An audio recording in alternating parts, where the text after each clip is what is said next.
Okay, this is Don Theard at the Freeway Garden at Grow Incubator in West Oakland, California. Today I'm going to show you how to make non-toxic organic insect killers and repellents. We'll start with a basic aphid repellent. It's made out of Epsom salt and dish soap. Now I usually will take a 32-ounce little spray bottle. You can use this for when you're doing a small area or planter boxes. You'll want to use a larger sprayer if you're going to be doing an extensive area. And you just, multiply the amount of ingredients to fit the size container you're going to use. But basically, I'm going to put 3 tablespoons of Epsom salt in this 32-ounce container.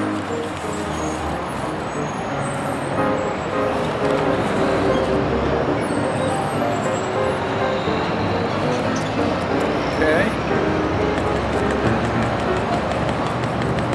All right. And I will do approximately 4 tablespoons of dish soap.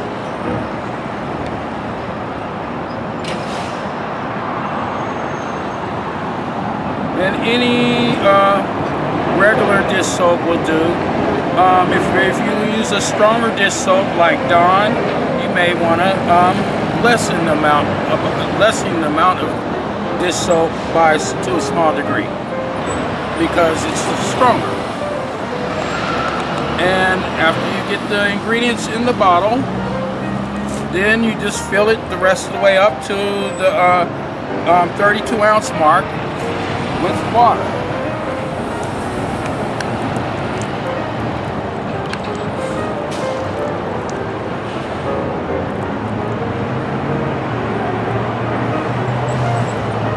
And there we go. You put on the spray nozzle, shake it up real well. You have to shake it and make sure you dissolve the Epsom salt. If you do not dissolve the Epsom salt, it will clog your spray nozzle. So there it goes. And anywhere, you can follow me, anywhere you see, say there's aphids, aphids always travel up plants and they reside at the tips of the plants. Say on a tree, any type of vegetable, or like kale, they'll be in the center where the new growth is. They gather where the new growth is because that's where all the nutrients are being fed to the plant, and that's where they want to feed. So all you have to do is spray like that, and spray every angle to make sure you get every side, and spray upwards to get under the leaves and over to get on top. That way you get every single aphid, and you coat the eggs. Next, we're going to do my repellent for aphids and multiple other insects like the green cabbage caterpillar, which the caterpillar of the cabbage butter, the white cabbage butterfly. So this mixture, I usually take like 1 medium onion. This is a large onion, so I'll use 2/3 of it. And you cut it in 4 pieces. And kind of break the pieces apart. Now this is a large onion, so I'll only use half an onion. And you take, depending on size, 8 to 10 cloves of garlic. These are pretty large. I'll take 2, 4, 6, and 8. I'll take 8 cloves of garlic.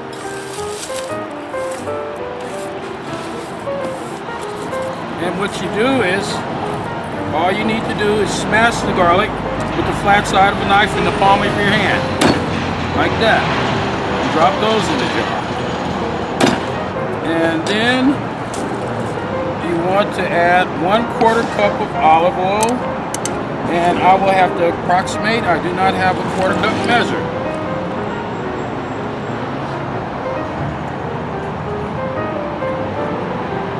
I've done it enough times where I can eyeball it.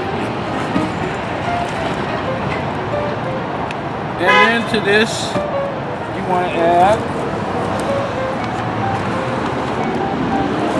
this is a half tablespoon. So I'm going to have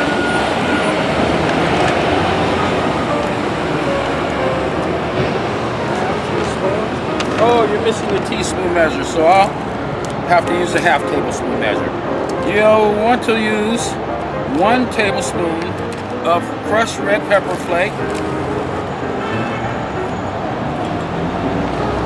This is a half tablespoon measure, so I'm doing 2. And I have a half teaspoon measure right here. So I'll use 2 of these to make 1 teaspoon of cayenne.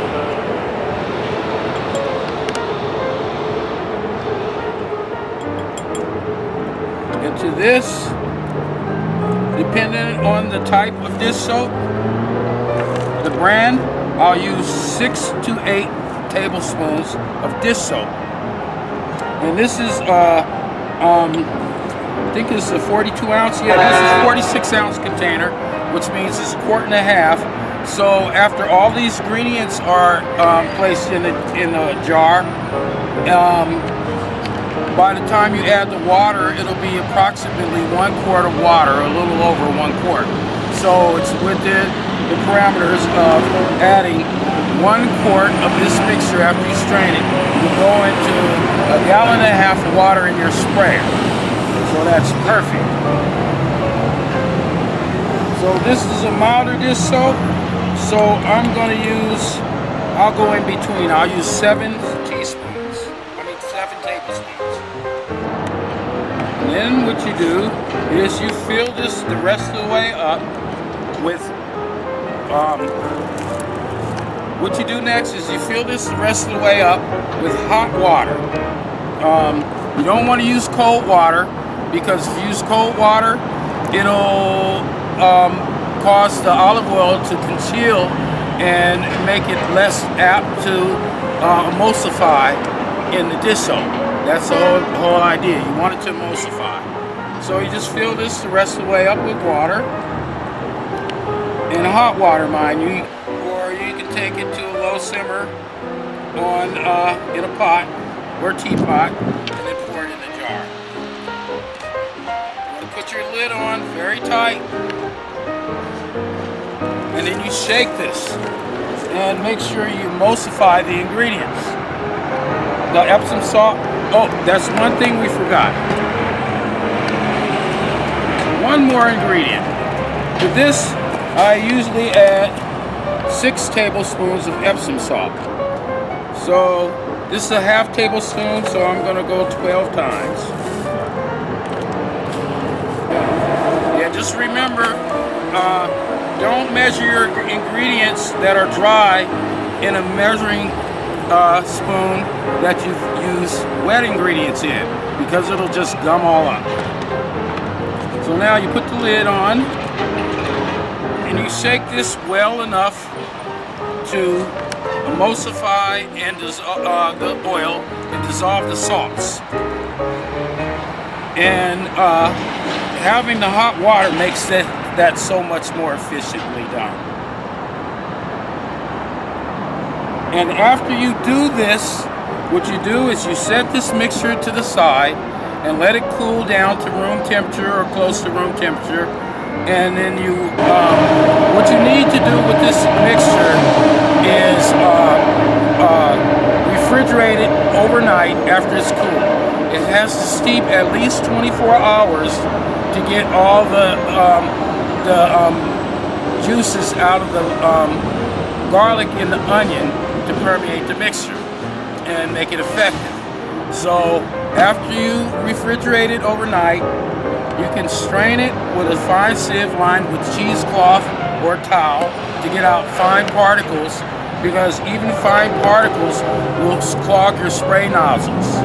And so at that point, any leftover solution you would want to refrigerate. If you don't refrigerate it, it will tend to ferment, and I have no idea if that has a detrimental effect or any effect at all on the effectiveness of the solution as an insect repellent, but I would assume it's not a positive effect if it ferments. You pour the ingredients into your spray bottle, and then you fill it the rest of the way up with water. You know, if you need to measure the amount of ingredients, the amount of the mixture to 1 quart. You want to put 1 quart in there and fill it with 1 1/2 gallon of water to make it hit the 2 gallon mark. And then you just start to shake the bottle and then spray in your garden as needed. Okay, so we're done with that one. I have one more a solution for healthy gardens, and this is my third mixture right here, which is white powdery mildew. And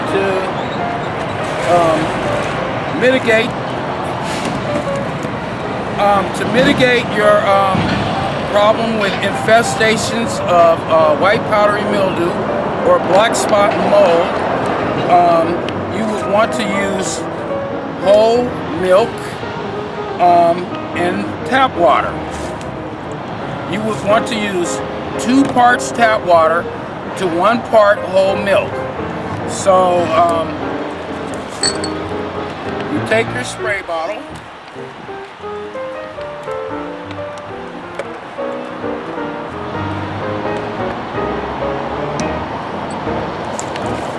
take whole milk.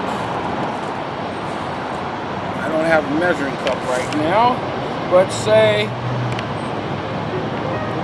I put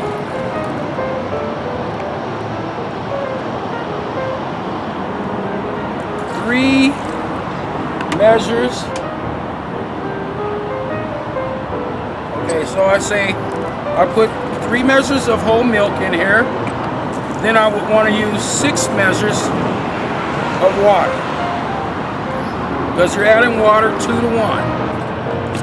This mixture is effective against white powdery mildew and black spot mold only if properly used. Wait, let me start that one over. This mixture is effective for white powdery mildew and black spot mold when properly applied at the proper intervals. What you need to do is note the day in which you do your first application. After you shake the mixture, you pump up your sprayer until it's pressurized, and then you spray the mixture under the leaves and over the leaves of any affected areas where there's white powdery mildew. And you have to note the day and the time that you do your first application, because you have to reapply once a week at that same point 3 weeks in a row to properly mitigate the effects of the white powdery mildew and the black spot mold. The thing about it is also, if you have ongoing problems with the mold and the mildew, you can also continue spraying at the same interval until you see that the problem has been properly, dealt with. But another way in which to mitigate the growth of white powdery mildew and the black molds is properly watering your garden. By you don't want to underwater, but you don't want to overwater. White powdery mildew is highly prolific in an abundantly planted garden that has been watered in excess.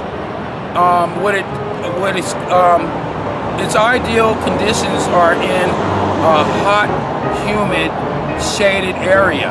So when you have a lot of leaf cover and abundantly planted areas, the steam from the water rises below that leaf canopy, beneath all the foliage, and that creates the hot, humid, shaded conditions that white powdery mildew loves. So another way to help mitigate that problem from becoming a large problem in the first place is to properly water and not overwater.